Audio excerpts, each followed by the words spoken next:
खुलुमबाय बड' लेटेस्ट आपडेटआव बयखौबो बरायबाय। रादाबखौ फरायदों आं प्रमद खाख्लारिया। गिबि रादाबाव दङ मेट्रिक आनजादनि सोंथि बिलाइ गोसारनायनि उननिफ्रायनो गुबुन गुबुन फरायसा आफादफोरा मेट्रिक आनजादखौ मोजाङै खुंफुंनो हायैनि थाखाय आसाम सरकारखौ सोंखारिनायखौ नुदों। बेबादिनो दिनैबो लखिमपुर जिल्ला फरायसा आफादा लामायाव ओंखारनानै सोंथि बिलाइ लिक जानायखौ रागा जोंखांनानै सोलोंथाइ मन्थ्रि रनज पेगुनि मुसुखा सावो, लोगोसे सेबानि अफिसियेल आरो आनजाद सामलायगिरि बिथांमोननि मुसुखाखौबो सावो। मुसुखा सावनानै फरायसा आफादा बुङोदि जों फरायसाफोरनि जिउजों गेलेनो होनाय जानाय नङा होननायजों लोगोसे सोलोंथाइ मन्थ्रि रनज पेगु आरो सेबानि अफिसियेलफोरखौ ग्रेप्तार खालामनो थाखाय दाबि दैखाङो। फुटबल गेलेनायनि गेजेरजों बर' हारिनि थाखाय फिन मुं आरजिनो आरो देरगानाय लाबोनो सिगांबोदों गुबुन सासेबाव बर' फिसाया। उदालगुरि जिल्लानि खाग्राबारि दखरा एबसुनि सिङाव थानाय नलबारि बाथाबारि गामिनि जिन्तु बर'आ मुम्बाइनि रिलायेन्स एकाडेमियाव फुटबल सोलोंथाइ लानो सायख'जादों। जुवा गेलेनायनि दायाव आसामनि बारग' एमएलएआ पुलिसजों खाजादों। पुलिसआ डिब्रुगड़नि फैरागी मठनिफ्राय नाहरकटियानि बारग' एमएलए नरेन सनवालजों लोगोसे खमैबो सा-7 जुवारिफोरखौ पुलिसआ हमनाय जायो। डिब्रुगड़ पुलिसआ हरखाब संदाननायनि गेजेरजों जुवा गेलेग्रा हान्जाखौ हमनो हानायाव जाफुंसार जादों। रां घुस लानायनि दायाव फिन लाटमन्डला एन्टि कराप्सननि हान्जाजों हमजायो।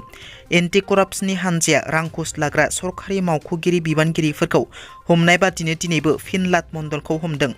दिनै हाजोनि लाटमन्डल टंकेश्वर नाथआ खामानि मावनायनि मुङाव 4,000 रां घुस लाबाय थानाय समावनो एन्टि कराप्सननि हान्जाजों हमजायो। बिपिएफनि सांग्रांथि हान्जा सुरनाय हाबाफारियाव बिटिसिनि बारग' गाहाय हाग्रामा महिलारिनि बेरफ्रुसार बिबुंथि। बर' हारिखौ प्रमद बर'आ सिलिंखार खालामदों होनना बेरफ्रुसार बिबुंथि हाग्रामा महिलारिनि। एबसुनि मावखुलिनिफ्राय सोलियो प्रमद बर'नि इउपिपिएल सरकार होनना बेरफ्रुसार बिबुंथि लाखिबावो आरो फैगौ लकसभा बिसायख'थियाव बिपिएफआ रावबो राजखान्थि दोलोजों ज' जायालासे हारसिङैनो बिसायख'थि गेलेगोन होननानैबो बिबुंथि लाखिबावो। मेट्रिक आनजादनि सोंथि बिलाइ गोसारनाय जाथायजों सोमोन्दो थानाय माखासे फरायसाफोरखौ लाफानानै गोबां दायनिगिरिफोरखौ हमबाय। नाथाय बे सोंथि बिलाइ गोसारनाय जाथायनि गुबै दायनिगिरि मास्टार माइन्डखौ हमनो हायाखैमोन। सिआइडिनि गोबां नाजानायनि उनाव गुबै दायनिगिरि मास्टार माइन्ड प्रणब दत्तखौ दिनै हमनो हायो। सिआइडिआ दिनै गुबै दायनिगिरि प्रणब दत्तखौ लखिमपुरनिफ्राय खानो हायो। खाजानाय गुबै दायनिगिरिया लखिमपुर लियुट काबुलि हाइस्कुलनि प्रिन्सिपाल।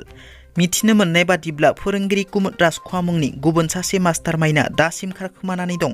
मख'नो गोनांदि हमजानाय मास्टार माइन्ड प्रणब दत्तनि न'निफ्राय खामनाय सोंथि बिलाइ बोखांनो मोनदों पुलिसआ। बे खामनाय सोंथि बिलाइखौ फरेन्सिक आनजादनि थाखाय दैथायहरनाय जाबाय।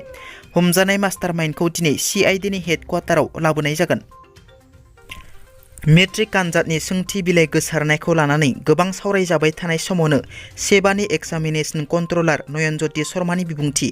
दिनै खौरांगिरिनि सिगाङाव सेबानि एग्जामिनेसन कन्ट्रलार नयनज्यति शर्माया बुङोदि बे सोंथि बिलाइ लिक जानाया दुखुनांथाव। दासिम रावबो सेबानि अफिसियेला हमजायाखै। बे जाथायजों सोमोन्दो थानायनि दायाव जों बेनि सायाव हर सान खामानि मावगासिनो आरो देग्लायनि मेट्रिक आनजादनि फिथाइखौ मे दानाव फोसावनाय जागोन होनना बिथाङा बुंथिबावो। दिनैनि रादाबा एसेनोसै। नोंथांमोना जुदि आंनि रादाबखौ खोनासंनानै मोजां मोनदोंब्ला अन्नानै लाइक, शेयार आरो साबस्क्राइब खालामनो दाबाव। गोजोन्थों।